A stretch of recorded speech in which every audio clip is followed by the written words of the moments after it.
It has been a wild week in the tech world. Former FTX CEO Sam Bankman-Fried was arrested in the Bahamas after U.S. prosecutors charged him with fraud and campaign finance violations. And we are still tracking the fallout after Twitter suspended the accounts of several journalists who cover the platform and Elon Musk specifically. Well, you're in luck because our Friday nightcap is here with me, my dear friend and colleague, Kate Snow, the anchor of NBC Nightly News Sunday, NBC News Now from 2 to 4 p.m. during the week, and NBC's senior national correspondent. Charles Coleman is back, civil rights attorney and former New York prosecutor. He won't be getting any questions today because he promised to wear a Santa suit, and clearly he failed. Sheila Cole Hotgar, staff writer for The New Yorker, who has been all over many of these big tech headlines, and comedian and impressionist, who I am a super fan of, Matt Friend. Matt, I'm so thrilled you're here. Thank you. Thanks for having me. All right, I want to start with Twitter. Again, Charles, no questions to you. This man has 3 Santa suits. He's wearing none. Sheila, do you really have 3 Santa? 3. Absolutely. 3. He wears them for different occasions. We could have talked about it, but nope, lost that opportunity. Sheila, I want to start with Twitter. Elon Musk is suddenly experiencing something he's never experienced before.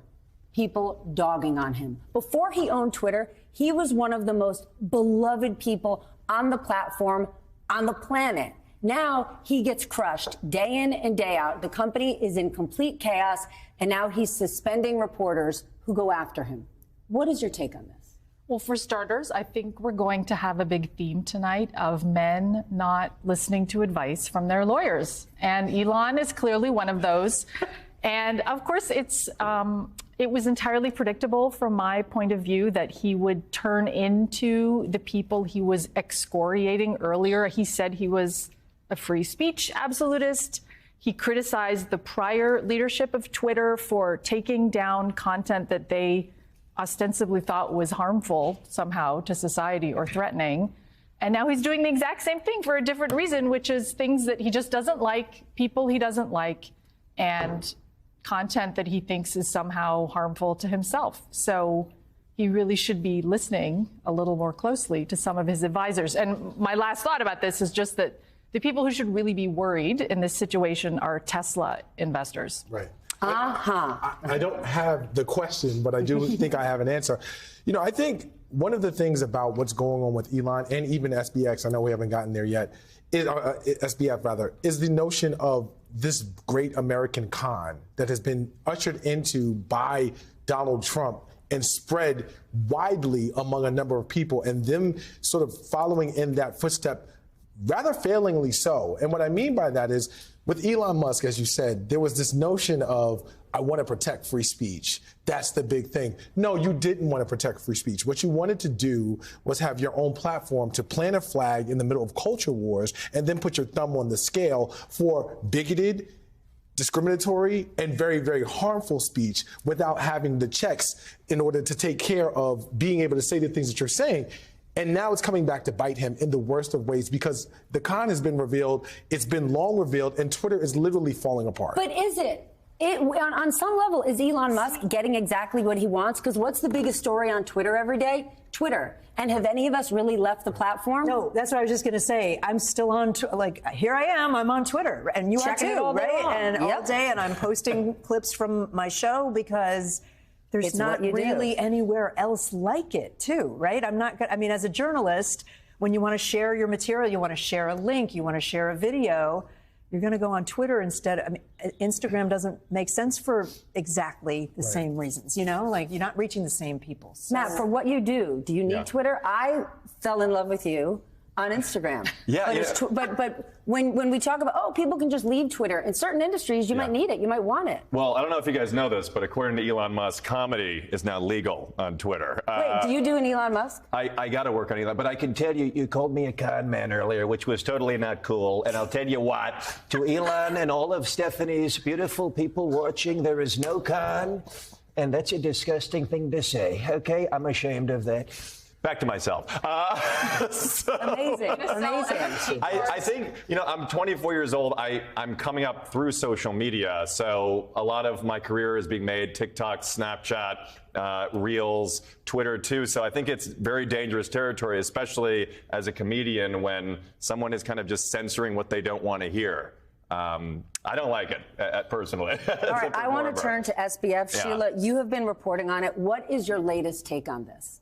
Well, for starters, I think this is, setting itself up to be the defining business disaster of our era. We had. Yeah. But will it be for this company, or will it be the defining disaster for crypto? Well, I think it has the potential to completely take down the entire crypto industry. I mean, we're seeing now how they're all interconnected. They've all led to each other. It is so complicated. If you look at the number of crypto firms from all different parts of the business that have gone under since last spring, it is astonishing. And they all have connections to one another. So this could end up being the Enron or the 2008 financial crisis of this moment. It could also really end up harming the SEC. No one's really talked about that a lot, but what he has been alleged to have done is so extreme. I mean, they're alleging that he was basically just taking money and putting it here and there from the beginning of starting the company. Okay, then let's go beyond him. Should this not expose all sorts of lawmakers? Yes. Democrats have announced in the last couple of days they're looking to give back a lot of the money that he donated. Now, note, he also gave a whole lot of money to Republicans, dark money. But shouldn't we be looking at our lawmakers to say, hold on a second, you took millions and millions and millions of dollars from a grand con artist and nobody double checked? The first thing that stuck out to me when I read that indictment was the campaign finance laws violations. That was the first thing that jumped out to me, because I was thinking to myself, holy smokes, this was a guy who was defrauding investors, taking money, using it for his own benefit. But then after that, he was essentially buying congresspeople for the sakes of getting in early and getting his tentacles as deeply as possible in as many different areas, ostensibly so that he could influence policy in his favor.